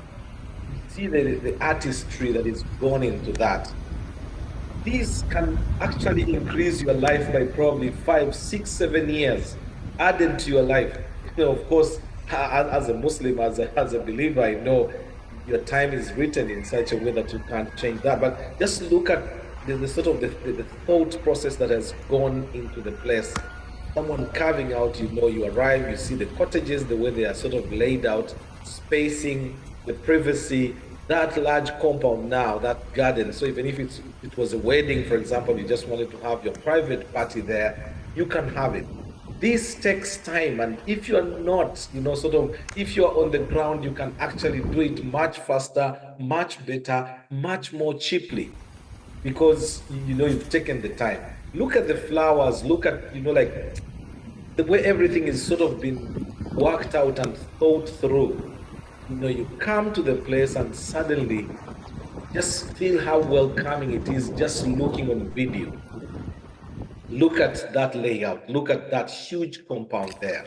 And then now the farms are there. The food is brought, like Chinamasaka, truly Chinamasaka. Even your maize will come almost in a cob, wrapped nicely. Nganaka go waka sibiyeko. Obulamu buli eno.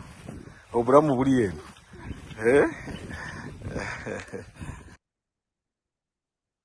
Yeah, so I just thought I should share this just to sort of get your mind. They play and then they'll just keep coming back. Yeah, and they go all over. They play and then they'll just keep coming back. Keep just feeling so they even collect and then bring. That's Oh, right. Okay, brilliant. So those fruits are from the farm itself. Oh, yes. For the first time, and then they find it. That's the brother. That's the brother who actually helped to set up the whole farm. Yes. This lady is away for 12 years. Just going to find everything done. Well, the way she wanted on video call and so on, but done to that was the present. Now she bought him that car. She bought the brother that car. Yes. Thank you. For all the Oh, no, and I haven't prayed as well. It just makes me feel guilty immediately. So presence is crucial. They allow the ducks to roam around. So they are really the ones that roam around the compound. And at times, as human beings, we never get satisfied, but there are certain things that you see. This Ahmad now. Okay. He sounded like a very old man when I spoke to him on phone. Assalamu alaikum.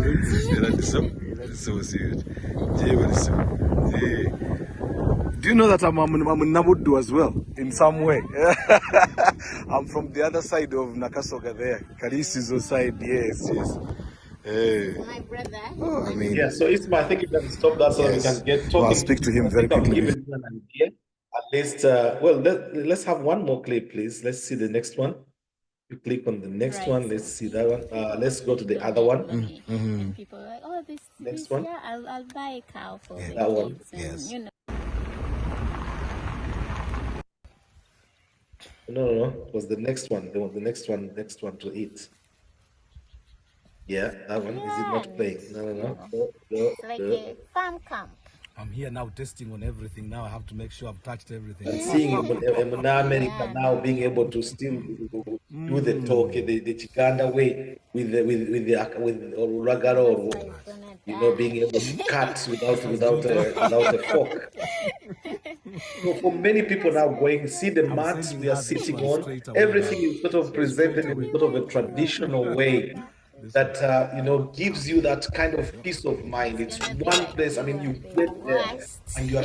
I'm just going to tell her now, and I'm sitting the real Tiganda way. You can record another one. The vegetables, the kind of stuff that you can easily access, the katunkuma and so on. They are in a specific little garden. There are the cows. Then there are the cows. There are the goats. There are the chicken. They've done everything. I mean, it's like organic, purely organic. And you see, once you put an effort and planned something and Allah puts barakah in it, I think the results are only there and then they'll to just be keep seen. coming back. Thank you very much, Isma. Now I'll just Oh, so get they back even to the collect and phones then and bring. bring in. Ah. Thank you very much, Isma. Time to bring in the people. Actually, even for those who have already spoken, I mean, your own reflections, having seen this, I'm sure it has given you, like how in the chat room was saying, Masha Allah, Sheikh Otusari Zanyo, yes, ekyokukora kizibuzibu. Inagenda bugenzi. We are looking at ways of how to improve our lives. UMC Netherlands, I come to you. Is it Sheikh Nasakab or who is it? Hello, UMC Netherlands. UMC Netherlands, Anyariko. Okay, I'll go to an iPhone. NK, are you available? NK, are you available or are you at work? Please alert us if you're available. It would be good to hear. Retirement time is, well, nearing, and it would be good just to hear the sort of tech. Aida, you joined us pretty late into the conversation, but oh, I see. Is that Hafsa? Assalamu alaikum warahmatullahi wabarakatuh. I'd promised to come to you first and I'd already forgotten. Umaira made sure nti buli kamu konna konna bwe kemulya asaaliza. Nangamba olaba by'o missing. It just wasn't fair. Naye alhamdulillah. And I applaud that young lady for that farm. Bananga, it's an amazing job she did. Now, yeah, the upside to it, I think she even actually yafuna sanyarazi to that area. There was absolutely no electricity. Yeah. So she did an amazing job. The big dam for the community. And the dam for the community. Oh, she did a lot of work for the community and changing the lives around. The upside to it is the medical part of it. Yes. Tewali malwaliro, side waffe is teri malwaliro. As beautiful as it is, okukwata and their time katonga yali eguddemu. Because well, who is the nearest hospital there? Yeah, naye kati this is Nwengo. So eddwaliro, there's no dwaliro ekisemba. Now? Yeah? But they can access it easily. But how many hours is it? Not hours, maybe minutes, but yes, miles. Yeah, but it's not a big hospital. Yes. It is not a big hospital. So despite that, I mean, it's wonderful to stay there. The upside to it is telemedical facilities. That is one of the biggest things. It's nice to retire there. It's nice to be there. Doctor. You have to katonga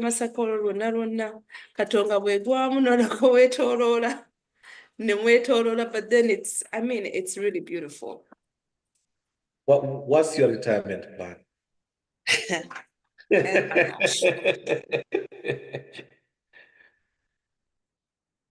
Now? As for you, just run away. I thought you had come and we were having a conversation. As for? Sorry. I had something to do. Okay. Today, when you talked about this topic of loneliness, there was a show on TV, on Today's Show. Yes. And it was about an app called Uplift. Uplift is... Uplift. Yes, Uplift. And people go on and they do a compatibility test. They never call a compatibility test, and then they set up a dinner for like 5 or 6 people. And because people are so lonely, they have nobody to talk to. And this is all over the United States. And that loneliness that is in these first world countries is very scary. So a part of me is so scared of retiring here. It's truly scary. You have the medical facilities there, but then you can easily die from loneliness. Do you know that actually I want to be in a house in the winter for 4 months, 5 months in because then it gets so cold, then you're old, then you're in arthritis, and you don't want to go out. You know, those things, well, someone will say you can be a snowbird and buy a house in Florida, but that's not even necessarily practical. you know, but I think I would rather go home. And what would you do to while away your time? Take cake, I swear, I'm not yet ready. I'm not even sure. I wish I could give a definite answer right now. I'm not yet sure. I have children who are here. Yes, having listened to say Hajat Sarah, listening to Safina, listening to Isa Makumbi, listening to Jaden, I think probably you should have developed a sort of a view around it. I kind of discussed this with my older kids, and some of them, like, Mommy, who's gonna take care of our kids when you're not here? You know? I'm like, I'm gonna go to Africa. No, we have to be able to go around and see you. So sometimes I mean, you just want to dump the children. yes. So have you been doing it with your mom? It is. I'm on the fence for both places. If I could be in both places, alhamdulillah. But when you have children, sometimes my grandkids, inshallah, if Allah gives me some, you know, I would want to go home. Will they be able to go home? I mean, there's so many things that I have to think about, but I'm still on the fence, but I'll probably be in two places. My husband does not want to be here, definitely. Wow. He wants to go home. So that is where I think I'm going to lean towards. Inshallah. But you haven't thought about what you might do to sort of keep yourself busy, keep yourself away from the loneliness. Not really. Honestly, I have a big community. Try to keep myself with the community as much as I can. That's all. I guess that's all I can say. Like Sister Safin, I engage with the community. You have, you know, with your masjid and engage in the community activities at the masjid. Watch your pola, inshallah. Thank you so much. Barakallahu fikum. Isma, 75W Radio live on 75W Radio live on Ummah, connected on YouTube, on Facebook, and on Zoom. 1 minute, and we actually should be getting a little flinch of the exit polls in the US elections. As for actually, that's the one bit I didn't ask you about, and I'm sure many of our viewers and listeners would be interested to hear. Did you actually vote? Did you go out to vote today? Hello, Asfa. You left already? You're between kids? Okay, let me check on Isma. Isma in the studios. Isma, I would like to hear about your retirement plan. I'm sure you are probably totebereza kuleka radio kuddayo ekyana mukaka. Hello, Isma. Wanjiseka. Naam, assalamu alaikum wa rahmatullah. Alaikum salam wa rahmatullah wa barakatuh. Otigi sotia, radio to inagajireka, or are you going to go back home? Are you thinking about retiring about your chari mutonyo sibya akulaba kati? Seeka retirement yange ekyali wala nnyo. Retirement ekyali wala nnyo naye nze ntambula n'ebyange. Gadgeti zange ntambula nazo zonna we banteeka. Ebintu wentandikira sina gwe ngamba ate kinenze wonna we ngenda wentandikira naye nga mu plan nange mwekiri nagula buyika wange bw'ettaka eyo butonotono. Njagala kukola ekintu kyange naye nga kiva mu kibuga mayiro nga 3. Nga njagala kukola ekintu kyange naye kibe kigazi naye nga yo radio ntambula nayo paka. Yes. Yes, sir. So gowulira kiwandika diddeko whatever you are planning on your acres. Seeka kino kiringa ekisa naye nze ebintu byange ntambulira nnyo mu bintu bya kanika waya bikyeyo ebintu binnyumira. Bwe mbibeeramu n'otampa mmere naye kati nsubira ne naba nkaddiye nze omulimu ogwange nkaddiwa nagwo. Kati kyembadde ngenza okuga nti ate kati gwe ku kyalo ojja kuba wa bbeeyi nnyo. Nkugambye oddabuzi mu kastensen wali nga gwokanika ziwaya radio. Bajja gamuzeeyo alinnyo omuti ewawe manga. Wiring zino sola zajja kati getwale amaanyi ga sola wiring. Ebyo byonna sina kye sikola bwe kiba nga kikwatagana na waya amasannyalaze biki. nze retirement yange ejja kunnyumira nnyo kubanga tebajja kunkozesa nina kwekozesa bwe mba nkoye sifuluma bwe mba mpulira nina amaanyi nfuluma kati awo nja kuddira mu kyalo eyo nkole ebyange naye ng'era seekago olina okumpita nga isima wano nenzija naye nga sigenda buli wamu okuba kaddi. Barakallahu fikum. How Muhammad? It's already 10 o'clock. Oh my God, and the way time flies. Yes, assalamu alaikum wa rahmatullah. It's pretty late where you are. Walaikum salam wa rahmatullahi wa barakatuh. Yes, thanks for being with us once more. How are you? Fine, alhamdulillah. Usually we would tune in by my husband's account. You're right. Muhammad Kadozi. Yes. Yes. So how are you thinking about retirement? You're still very young and probably this looks very far away. But having listened to the conversation tonight, I'm sure probably it would have informed your own judgment on probably the future, how to deal with loneliness. Actually, you are in Saudi Arabia, aren't you? Yes, we are. That's one place that you must be lonely in one way or another, even before getting old. Other than being in Bagano, like you can access internet and so on, but put that now into old age and see how that would work. It would be tough here for sure.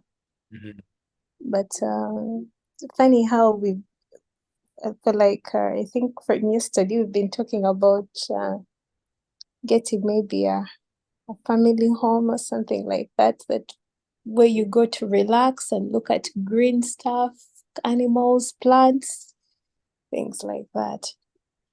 And that would be best back home in Uganda. So we ask Allah to... Safina doesn't see any likelihood of that happening, She's decided akutukira USA chiba chibe. Yeah, there's buli kimu kijja n'ekirungi ate kirina advantages ne disadvantages. Kuba kati mu Uganda ogenda n'olowoozamu ng'olaba weather nnungi, emmere nnungi, osobola accessinga healthy food at a very good cost ekitali eno. Kati ate nga sometimes as we age, we ask Allah to grant us good health. Sometimes diseases set in that require you to keep a healthy diet. So n'ekirala kye ndabye nti we should be very, very close to the elderly we have in our families because they are really going through a lot, though they might not share with us. Oba ne jjajja wammwe nga just mulaba jjajja ali awo oba akola bibye in their time when they are able to, but I think we should give them some more time because okubeera awo ng'olina pain buli kaseera, maybe the joints or the back, ate bwantu wali olaba ogenda amangu ng'ate tokyasobola. Like you basically see your health deteriorating.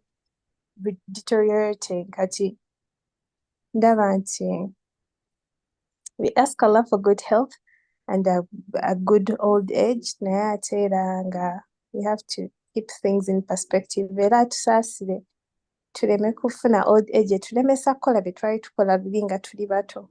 Kuba ate that would be very frustrating okubanga oba kayinza obadde okanika nga brother Isma wagambye nga waya tokyasobola kuziraba. All those things are possible.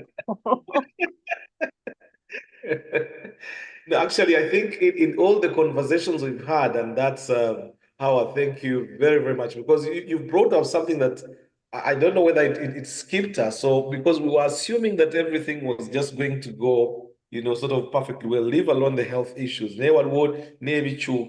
Allah subhanahu wa ta'ala says in the Quran, بعد أعوذ بالله من الشيطان الرجيم ومن نعمره ننكسه في الخلق. Whoever we give a long life, whoever lives long, we take away certain faculties from their bodies. So we sort of take away stuff from their health, from their physique and so on. Person used to walk so well, all of a sudden amaguru gives way. It's like legs are saying, I've carried you enough, now I've reached a stage. Look after yourself. And you see the legs just looking, the other leg just looks in a totally different direction. it's a nightmare. You might have been seeing, I had a neighbor, the person who sold us the land in Bombo. I got there, he had 10 acres, sold me 2 acres, so he kept 8.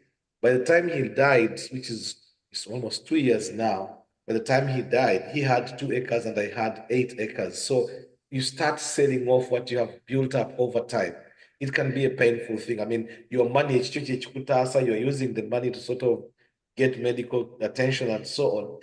But you would almost have wanted to keep what you worked so hard to sort of put together. To see yourself beginning to release it off can be a very, very painful and even traumatic, like experience.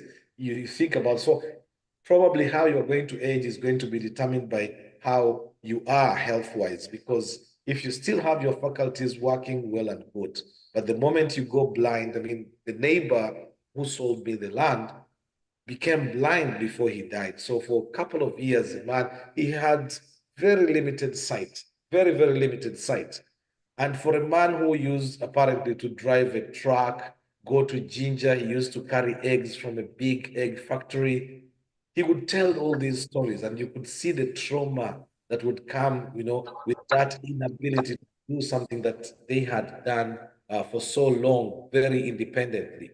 That has a way that it actually shakes you, into shape. And it can be really, really debilitating. I've seen people, who come into, that through that. Thank you very much, Hawa. I go to Zam. Barakallahu fikum, Hawa. Zam, assalamu alaikum wa rahmatullahi wa barakatuh. Oh, hello, Zam. It looks like I clicked, I was trying to get you to unmute and you had already unmuted. Now I just got you to mute yourself. Please unmute yourself, Zam. Your mic was open and right, you're back on. Assalamu alaikum wa rahmatullah. Wa alaikum assalam wa rahmatullah. This is a really interesting topic. I joined quite late, so I didn't get to hear most of the speakers. But in regards to retirement, you can listen back when you get the time. You just go to YouTube. Yeah, just look for Ummah Connected and you just look for Come Let's Talk with Kassim Kayira, or go to facebook.com/75W Radio, and again, you'll be able to catch up. Okay. In terms of retirement, really, I don't have a plan as yet. I'm actually not sure what I would like to do. If you asked me straight away, I would be like, retiring home back in Uganda is the best thing. But in terms of the logistics, that's why I'm still on the fence. I'm like, is it actually practical? My kids are still young, so it's not something I'm planning quite soon. But every time we've been on holiday, I've kind of been really assessing, could we do this? Could we do that? There was a time we did an extended holiday of about 6 months, and that was so stressful. It was so stressful because at the time I was trying to see if I could leave my 2 older boys there. And I was like, let's first see how they'll cope. But in terms of what one of the ladies said, the hospitals, like initially when you first go, especially if you're not in Kampala, there's really no hospitals. We are in Masaka as well, and Chitovu is the only big hospital there, but it's not really a big hospital. When you go there, you get so frustrated. You're like, oh my God, because you realize how poor. Yes, you realize how bad it is, and the situation is so desperate in terms of health that we ended up cutting our holiday, which was meant to be 6 months. Like after 4 months, I was fed up. I was like, let's just go back. So if I'm going to retire there, that's something we have to really think about, because in old age, you also happen to have lots of diseases, like one of the speaker was saying, and you really need to know that it's very hard to plan everything out in detail. But I think whilst we are here, most of us who go back and do apartments and do all these other things, we could think about doing things like hospitals, because that's really the main thing in Uganda that I think scares a lot of people. I think many of us have sort of gone down the route of looking at just retirement. But tonight we are trying to push the element of loneliness in old age. And while it has a connection with retirement, there's the element of loneliness. You know, when you see people being lonely, you see how now in the chat room says, the other thing, I think we should find things that give us purpose and fulfilling to our hearts other than work, Absolutely. family, because at some point family may be away. Yes. And you can see that. So in terms of dealing with the loneliness, while you are not yet at the point of retiring, maybe you can think about the level of loneliness. What do you think you can do probably I think that's quite a common thing. It's not even about old age. I think generally, especially here in the European countries, I'm here in the UK, generally loneliness is a thing. It's not even about old age. I know quite a lot of young people who are even married with kids, but they feel lonely because sometimes of the kind of lifestyles they live or the relationships they're in. So I think that's something everyone. We had touched, we have talked about loneliness in general before. So tonight we were thinking we should just push towards the old age because there's that loneliness where you're almost at the end of life. You've lost some friends, you know, you've grown apart from friends. If you are working and you are retired, when you retire, you move away from your workplace, and therefore that even now creates even a new barrier that the people that you used to see at work, people that you could relate with much faster, are no longer there because then you're sort of pushed into the into the background. And that starts creating now that kind of, it could lead to depression because you no longer have the circles that you used to have. So we're sort of talking about the things I said, since you said you came in late, I, for one, for instance, thought about inshallah, and this is something I've started. I just want to maintain it till, you know, and Allah takes me out of this world, which is every Friday at my mosque, my local mosque, provide food. So people come in and they know they've come to pray, or post swala.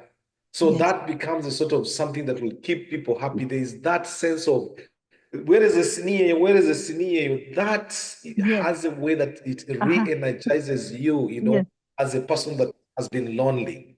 But also then getting either a Thursday, which is pre-Friday, or a Saturday, which is post-Friday, where you just have old people. So you just get old people to come in, baby boys. You drink your tea, you eat whatever is there small. It wouldn't be at the level of the pilau that is at the mosque, but at least it would be at a point where it allows you now to be able to enjoy, you know, like have something muzanyeku tatu.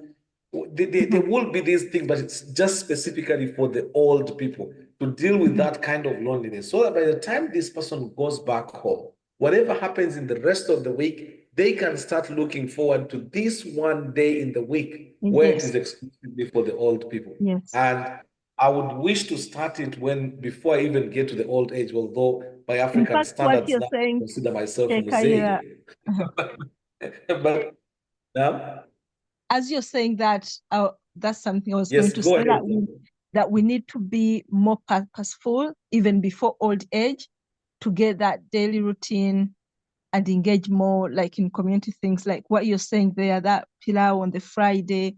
If that's something you do every Friday, you will look forward to it. You will look for it, because I know a friend of mine who is currently battling terminal cancer, and she's really end stage now.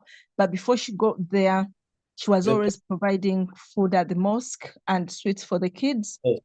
And she was diagnosed like 3 years ago, but even until last month, before she really weakened, she was like, that's my job, I still have to do it. Even though she was still quite weak, she had that sense of purpose that I have to still do this for every Friday, still do that. So that's something that kept pushing her to even get out of her bed and cook that meal. Zam, sorry. Zam, do you mind repeating that? We missed that entirely. Your line was bleeding out. I could hardly hear anything. You're saying something that kept her. Was it your mother or please? No, my friend, I was saying she's terminally ill with breast cancer, but she was always providing like food and sweets at the masjid on Friday, every Juma prayers. She would do that. But even up to now, when she's really, really unwell and is being told you only have a week left, like she still pushes. She's like, this is something I've always done.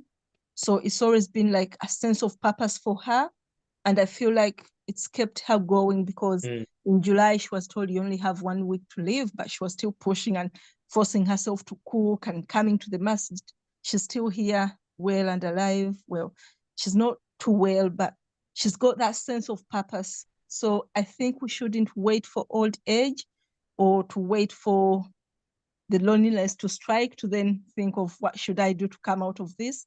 We all need to find those little things that we do every day to connect with ourselves first, and then with the community around us. Because once you do that, it then becomes part of you and part of your habit. Whether you have people around you or not, you still have something within you that pushes you. Because even back home, there's a lot of old people who are lonely.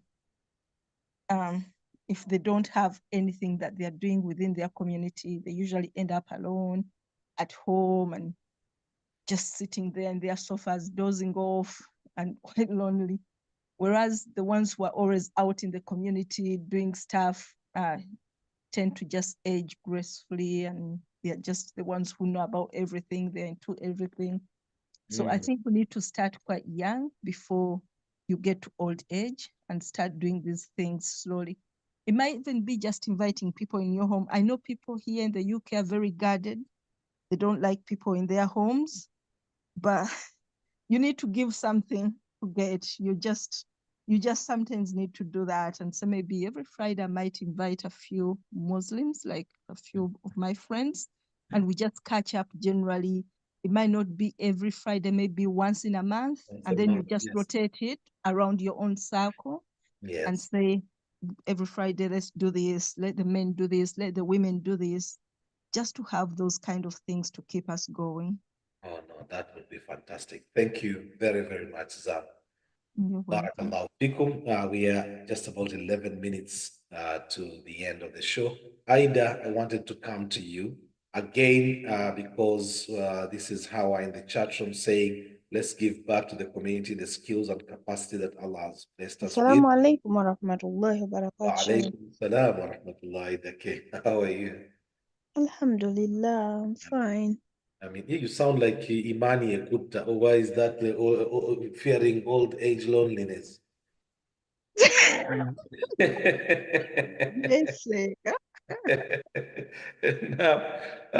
yes, which loneliness gy'ogamba ng'omwami ali wano yeebase? No, loneliness of old age, which is what we are talking about tonight. Loneliness, that one, I don't think whether I'll be lonely when I'm old. I'm planning for my retirement. How are you planning to avoid that? Oh my God. You know, Sheikh, now, let me tell you something. In a platform, when I speak, people, they change words and they tell people without knowing. You know, last time, let me say this. Last time, omanyi topic gyewayogerako ekigambo kye nayogera. Topic gyewaliko. Ebintu bye nayogera omuntu yabijja ku wano ku platform n'agenda n'abinyumya ewantu bye nadiscussinga. So I'm really scared platform eno oba abantu baba bajja bamu kusunga Allah yasinga okumanya. Anyway, ako mbadde nkayisaawo so that abantu balekeraawo okubeera nga they want okutabula abantu, you know. We are exchanging ideas, you know. Oba tomanyi kintu n'okifuna n'okiyiga ku muntu. So whoever went and nayogera ebitajja ansonyiwe. Have a conversation around Exactly. Anyway, my retirement, nze njagala byange byentegese sokwasira kubyogera wano ku mukutu naye nga I have an idea eyakaŋŋamba farm okitegeera and my own house kati nga we nina abaana abatya enzikiza I want to build my house ng'eriko solar amasannyalaze we gabaako nga sola yeeteekako kitegeera. That's my plan for my retirement n'ebirala. Kati loneliness n'odiringa nayo otya? I don't think whether nti naaba kubanga what I want to do nja kubanga I try okubeera nga negatta ne community okitegeera kuba bw'obeera ne community tobeera lonely. Okitegeera saagala kubeera nga ndi isolated kubanga ekyo ekintu bw'ofuna omutawaana no one is going to come to you. So bwe mba ngenze awantu like if I'm going to build a house oba nina farm, I need to know the villager people. Okitegeera. So I don't think whether nti naaba nina that loneliness. Inshallah, because that's very, very crucial. Oftentimes, whatever tugenda, you buy in a new place. Like for example, some of us are nomads. Where I was born, community Yemani and whatever. You come, you go into Bombo, you go into Kiriandongo. These are new places.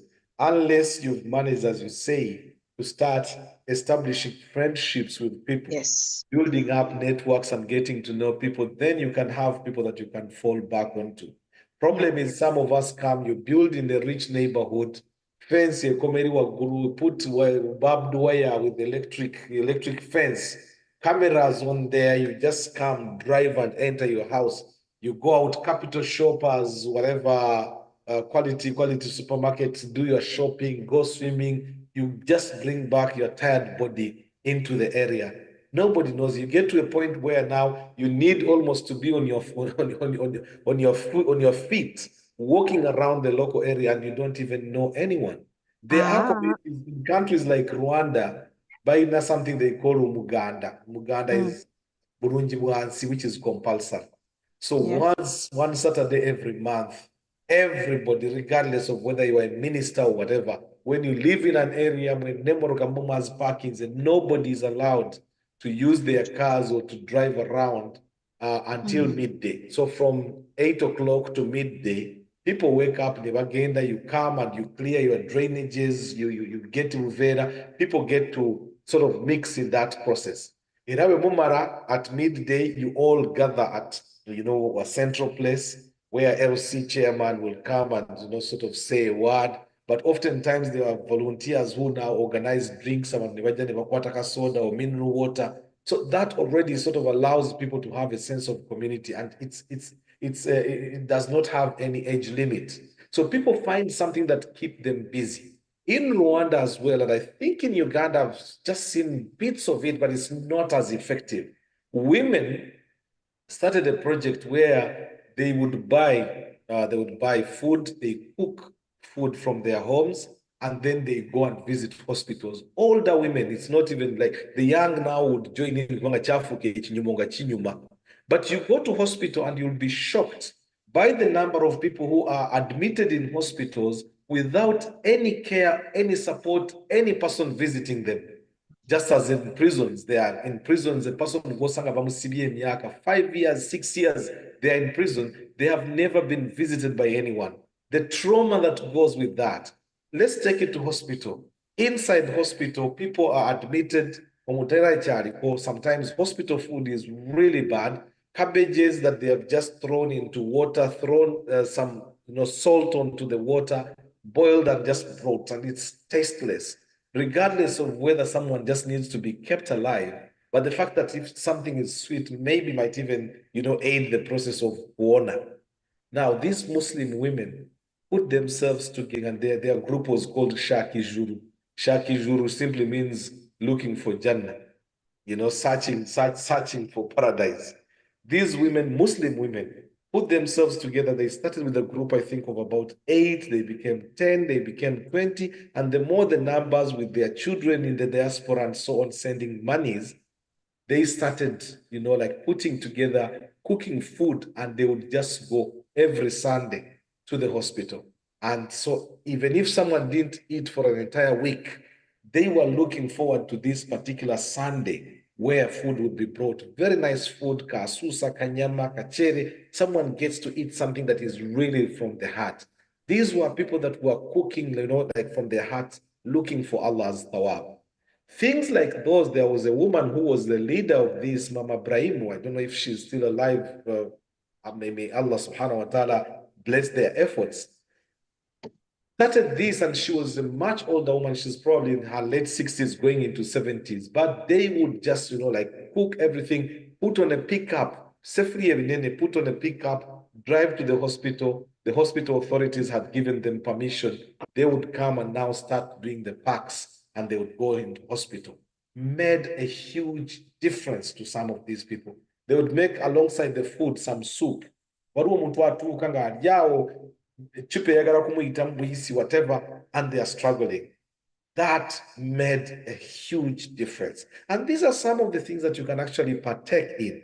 They might not require a lot of money, especially if it's done once a week and once you do it in a group.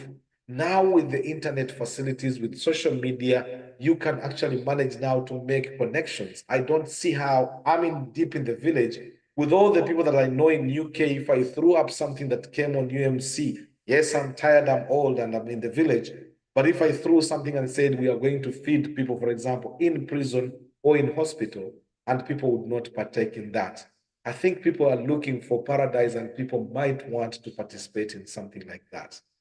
Time has gone. We just have 2 minutes to the end of the show, unless there is something burning to which you can raise your hand and I'll call upon you. It's been Netherlands. One more chance before I read the messages in the chat room. Netherlands.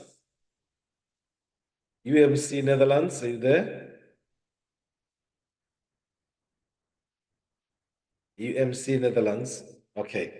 In the chat room here, I think it was Hawa Mohammed continuing. Sheikh Kiki, what you said about every Friday reminds me of my great-grandfather.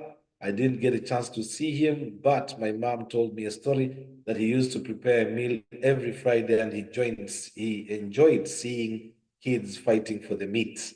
Ajat Sarah says, one of the challenges I have found with trying to connect with some of my relatives is that they expect you to send them money once they have had your phone number.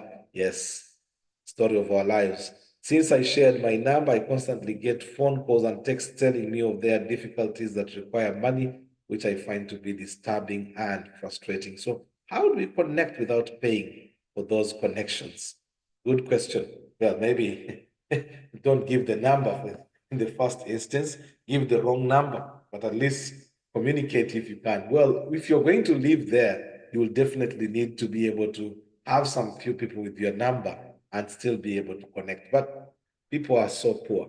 When they see you, they just look at you as the source that is going to provide for them. May Allah subhanahu wa ta'ala give us the means to do so. My worry about living in Europe during my old age and being taken to a care home is, what will I be fed given my religious choices for food? Yeah, there are now a few care homes that are coming up with the religious options, but the more they have such options, the more expensive they are. So it's not for everybody's, it's not for everybody's affordability. Well, it's been a very, very insightful program. I hope you've learned something. Even for those who think they are still young, it might be food for thought. You never know when it's coming, but it will come at some point if you live not to die until you get to that age. It's good to just start getting involved in some of the things, because if you start and you just have continuity, you have consistency in them, by that time they are just normal things instead of being new things that you have to learn. But if you are relocating into a new place, then definitely it means you will have to adopt to those particular situations. Old age is a reality. Loneliness in old age is an absolute reality for so many people. Someone did mention, I think it was either Zam or Hawa, how we look at our older people and we don't know how much they are going through, what they are going through. There are pains that are unsaid, unspoken words of loneliness. Let's try to give them an opportunity to be able to sort of, see the world. In fact, taking those people going out and just picking them out from home and taking them away from home. If you go to visit your parents, for example, take them on a day out. What I've done is, because sometimes I have, I'm tight with time and so on, I just take my mom and I ask her to be with me. So I'll go to the farm and we'll move together there. That gives you the opportunity to be able to talk a lot more than you would if you're just visiting home and you're rushing to leave. So take them from that environment, take them into a new environment. Oftentimes, by the time I come back, my mom is actually, her health has improved a lot simply because she has gone to new places. We visit farms and she just enjoys, even with the difficulty of walking, the fact that she's on a farm, every farm is different. Every farm is different. So you find something that is unique to that particular farm. And that brings up stories. There are stories where we find farms where people have involved their young children, and you find a young kid going to milk a cow that has its own interest. Mom comes out of there and she tells you she feels, like relieved a lot. A change of environment alone makes a huge difference. So that could even be, playing on your part that while you do it for someone, probably someone will do it for you at some point, bi'idhnillah.